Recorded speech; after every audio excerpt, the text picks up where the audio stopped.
بسم الله الرحمن الرحيم.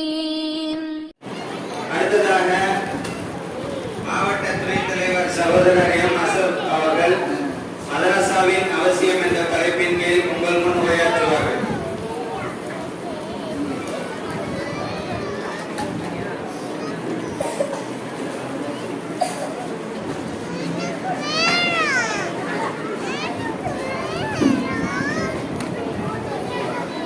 السلام عليكم. إن الحمد لله نحمده ونستعينه ونستغفره ونعوذ بالله من شرور أنفسنا ومن سيئات أعمالنا. من يهده الله فلا مضل له ومن يضلل فلا هادي له. أشهد أن لا إله إلا الله وحده لا شريك له وأشهد أن محمدا عبده ورسوله. புத்தகங்களே ஆராமியாளர்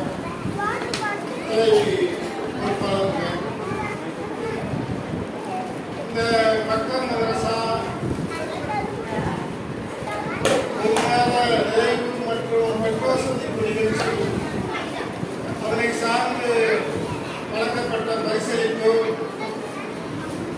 இது அனைத்துமே நம்முடைய எதிர்கால பிள்ளைகள் இஸ்லாத்தின் அடிப்படையில் இஸ்லாம் காலத்தில் இருக்கிற முழுமையான அந்த வாழ்க்கை வழிகாட்டுதலுடன் மறுமை வரை, அதாவது மரணிக்கும் வரை பின்பற்ற வேண்டும் என்கிற ஒரு அடிப்படையை கொண்டுதான் இந்த ஏற்பாடுகளை நாம் ஒவ்வொரு கிளைகளிலும் செய்திருக்கிறோம். இப்ப இந்த சந்திப்போட முக்கியமான நோக்கம் என்னவென்று சொன்னால், அடிப்படையான கல்வியை பற்றி இஸ்லாம் சொல்லக்கூடிய செய்தி, கல்வி எவ்வளவு தூரத்தில் இருந்தாலும் அதற்காக நீங்கள் பிரயாணம் செய்து எவ்வளவு கூலி கொடுத்தாவது அதை கற்றுக்கொள்ளுங்கள் அப்படிங்கிற அடிப்படையில் இஸ்லாம் காட்டுகிறது. ஆனால் நம் மக்களுடைய புரிதல் எப்படி இருக்குன்னு பார்த்தோம்னா, மதரசா அப்படின்னா அது ஏதோ கல்வி ஒன்றும் இல்லை இருந்தது போலவும்,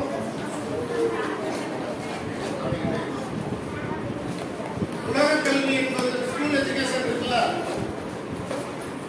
அதுதான் நம்மை முழுமைப்படுத்த போகிறது என்கிற அடிப்படையில் ஒரு தவறான புரிதலில் நம்முடைய பெற்றோர்கள் இருக்கிற சூழ்நிலையை பார்க்க முடிகிறது. கிட்டத்தட்ட 27 மாணவர்கள் நம்ம மதரசாவில் பயிர்றாங்க.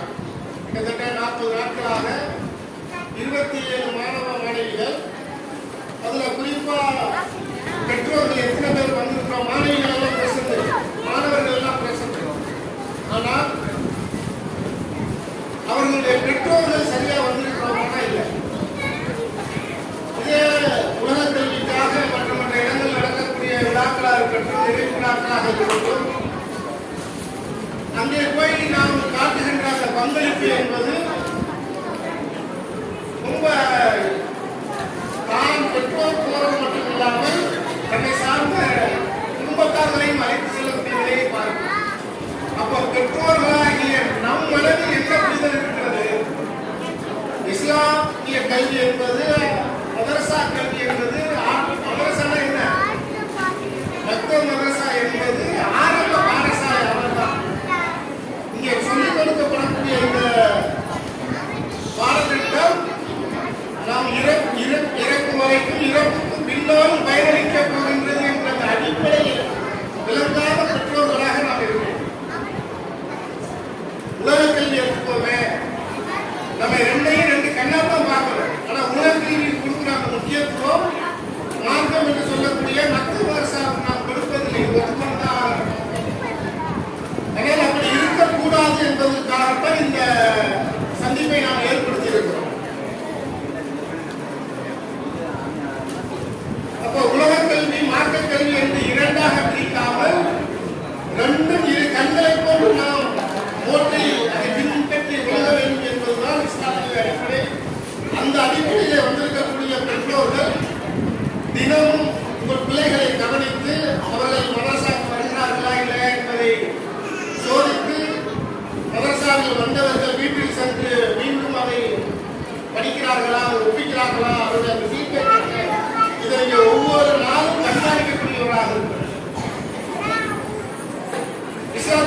அடிப்படையை நாம் விளங்கணும். நாம் பல லட்சங்களை, பல கோடிகளை, பொருளாதாரத்தை பிள்ளைகளுக்கு விட்டு விடுகிறோம். இது இஸ்லாத்தின் அடிப்படையில் சொன்னதா அப்படின்னா இல்லை. ஒரு பெற்றோர்களுடைய பொறுப்பு என்பது இஸ்லாம் சொல்லக்கூடிய அடிப்படை.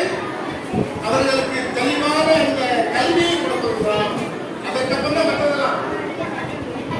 இந்த பொருளாதாரத்திற்கு பிள்ளைக்காக விட்டு போற பிரச்சனை இல்லை. ஆனால் அதைவிட சிறந்தது ஒன்று இருக்கும் பட்சத்தில் நம்முடைய பிள்ளைகளுக்காக நாம் எதை கொடுக்க வேண்டும்? சிறந்த கல்வியை கொடுக்க வேண்டும்.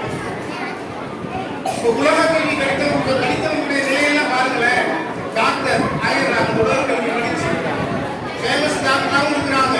ஆனால் அவர்கள் ஒரு நல்ல மனிதராக வாழ முடியுதா? நல்ல மனநிலையில் இருக்கிறாங்களா? இல்லை. அதிகமான படித்தவர்கள் தான் இன்னைக்கு போதை பழக்கத்திற்கு அடிமையானவர்களாக இருக்கிறார்கள். உலக கல்வி மட்டும் அவர்களுக்கு நன்மை தருமா? நன்மை தராது. போதை பழக்கத்திற்கு அதிகமான மக்கள் அடிமையாக இருக்கிறது அப்படின்னு பார்த்தோம்னா படித்த மக்கள் அதிகமாக அடிமையாகிறாங்க. நம்ம பார்வைக்கு அப்படி தெரியுது.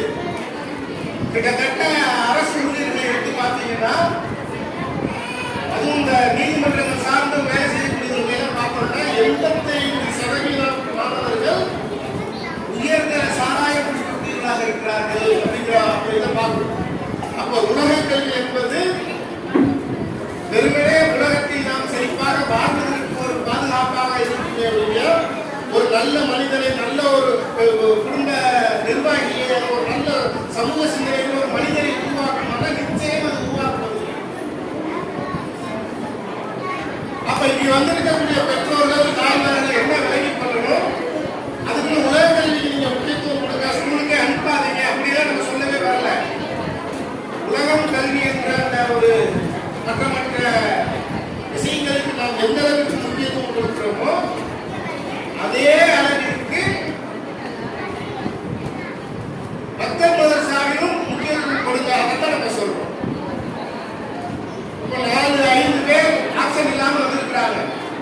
ஆனால் மீதமுள்ள நபர்களுடைய நிலை ஒரு 4-5 பேர் தொடர்ந்து ஒரு வாரம் இந்த மாதிரி ஆப்ஷன் ஆயிருக்கு. ஒருத்தர் 2 பேர் 2 நாள் 3 நாள் 5 நாள் அப்படி ஆப்ஷன் ஆயிருக்கு. இப்போ இதெல்லாம் கண்காணிக்கப்பட வேண்டும். இப்போ நமக்கு 1 மாசம் அப்படிங்கிறதுனால நம்ம பெருசா ஒன்றும் எதிர்பார்க்கல. பிள்ளைங்களுக்கு சிறப்பாக தான் செஞ்சிருக்கிறாங்க. ஆனால் இது போன்ற இந்த தொடர் நிகழ்ச்சியை நம்ம ஒவ்வொரு 3 மாதத்திற்கு ஒரு முறையும் ஒவ்வொரு பகுதிகளிலும் செய்து கொண்டிருக்கிறோம். காரணம் என்னன்னா, மற்ற கல்வி நிலையங்களில் எவ்வாறு கல்வி தரம் குறித்து சோதிக்கப்படுகிறதோ அதுபோல நாமும் சோதிக்க வேண்டும். தரமான கல்வி அவர்களுக்கு போக வேண்டும். இப்போ தரமான கல்வி அவர்கள் போயிருக்குன்னு சொன்னால் அந்த பெற்றோர்களாகிய நாம் சிறந்த பெற்றோராகிடும். அல்லாவிடத்தில் அருளை பெறக்கூடிய பெற்றோர்களாக ஆகிடுவோம். நவீனாசிரியர்கள் சொன்னாங்கல்ல, ஒரு பிள்ளைகளை நீங்கள் பெற்றெடுத்து கண்ணியமான முறையில் வளர்த்தெடுத்து அவர்களை திருமணம் செய்து கொடுத்துட்டீங்கன்னு சொன்னால், அது மாதிரி ஒரு 2 பெண் பிள்ளையை நீங்க செஞ்சுட்டீங்கன்னா நீங்கள் என்னுடன் இப்படி இருப்பீங்கன்னு காமிச்சாங்க. அதாவது நெருக்கம், இந்த அளவுக்கு நெருக்கத்தில் இருப்பீர்கள். அப்ப அந்த நெருக்கத்திற்கு இருப்பதற்கு அடிப்படையான காரணம் உலக கல்வியாக கண்டிப்பாக இருக்க முடியாது. ஏன்? உலக கல்வி பெற்றவர்கள் தான் இன்னைக்கு வரம்பு மீதான அனைத்து செயல்திட்டங்களையும் கைவிடுத்து குற்றவாளிகளாக இருக்கிறார். பல ரீதியில் இங்கு பார்க்க முடியும். அப்ப வெறுமனே உலக கல்வி என்பது நம் சமுதாயத்திற்கும் நம்முடைய குடும்பத்திற்கும் சிறந்ததாக இருக்குமானா இருக்கவே இருக்காது. அப்ப இறையச்சத்திற்கு கூடிய மறுமை சிந்தனையை வளர்க்கக்கூடிய, இறைவனை சந்திக்க இருக்கிறோம் என்ற அந்த அடிப்படையை சொல்லக்கூடிய மக்கள் மதரசாவின் அந்த விஷயங்களை நான் மக்களிடத்திலே ஆரம்ப கட்டத்திலே சொல்லிட்டோம்னா, அந்த பெற்றோர்களை பேண வேண்டிய முறையாக இருக்கட்டும், பிள்ளைகளுடைய வளர்ப்பு முறையாக இருக்கட்டும், அந்த பொதுவான இடங்களிலே நாம் பயணிக்க வேண்டிய அந்த சூழ்நிலை எப்படி நம்ம பயணிக்க வேண்டும் என்ற அனைத்து விஷயமும் நம்ம அடிப்படையிலேயே சிறு வயசிலேயே சொல்லும் பொழுது அவர்களுடைய மனநிலையை பதியக்கூடியதாக இருக்கிறது. பிற்காலத்தில் அதிலே நமக்கு நன்மை வைக்கக்கூடியதாக இருக்கும். நம்ம மத்த வருஷம் போகாத மக்களை எடுத்தப்பே ஆய்வு பண்ணி பார்த்தீங்கன்னு சொன்னா, நகரங்களை எல்லாம் எடுத்து பார்க்கல, கஞ்சாவிற்கு அடிமையான முஸ்லிம்கள் அப்படின்னு லிஸ்ட் வந்துச்சு. கடந்த 2 நாளைக்கு முன்னாடி கூட வந்துச்சு. எனக்கு ஒரு 15-16 பேர் யாருப்பா அப்படின்னு பெயரை படிச்சோம்னா எல்லாம் முஸ்லிம் முஸ்லிம்களுடைய தொகை வயசு என்ன 50-60 இல்லை. ஒருத்தர் 60 வயசு, மற்றபடி எல்லாம் 15-25 உள்ளதான். இப்ப இந்த நிலை ஏன் ஏற்படுகிறதுனா வெறும் உலகக் கல்வி கற்றா போதும் என்ற நிலையில நம்ம அவர்களை தனிமைப்படுத்தி விடுகிறோம். அடிப்படையான இஸ்லாமிய அறிவு என்பது அவருக்கு இல்லாமல் போய்விடுகிறது. இறைச்சம் என்பது என்னன்னு தெரியல, தொழுகை என்றால் என்னவென்று தெரியவில்லை, துவாக்கள் என்றால் என்னவென்று தெரியவில்லை, பிள்ளைகள் எவ்வாறு வளர்க்கப்படணும் அது தெரியல, பெற்றோர்களுக்கு நாம் எவ்வாறு பேணப்பட வேண்டும் அதுவும் தெரியல. காரணம், நம்ம உலக கல்விக்காக பல தியாகங்களை செய்கிறோம். ஆனால் இஸ்லாமிய அடிப்படை செய்திகள் அவர்களிடத்தில் கொண்டு சேர்க்கிறோமான கேள்விக்குறியாக இருக்கிறோம். ஆக நாம் நம்முடைய பிள்ளைகளை இந்த போன்ற மதரசாக்களிலே அதிகம் அவர்களை ஈடுபடக்கூடிய மக்களாக உருவாக்க வேண்டும், அவர்களை கண்காணிக்கக்கூடிய மக்களாக இருக்க வேண்டும்.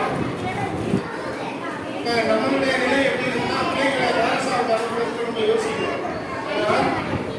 முஸ்லை அவங்க அரசு அவங்க சிறுவயதாக இருக்கும் பொழுது இவர்கள் கல்வி கற்று வெளியிட வேண்டும் என்பதற்காக நபிகளாரிடத்தில் அனுப்பியிருக்கிறார்.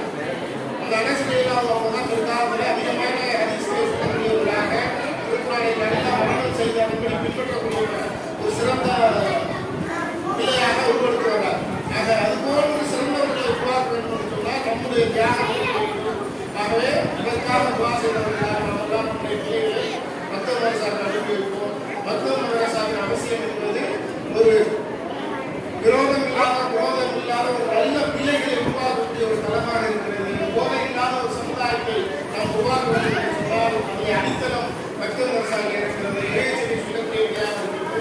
ஆகவே அதற்காக பிரார்த்தனைகளாக இந்த உரையை நிறைவு செய்கிறேன். நன்றி. கிளை செயலாளர் அஸ்ஸலாமு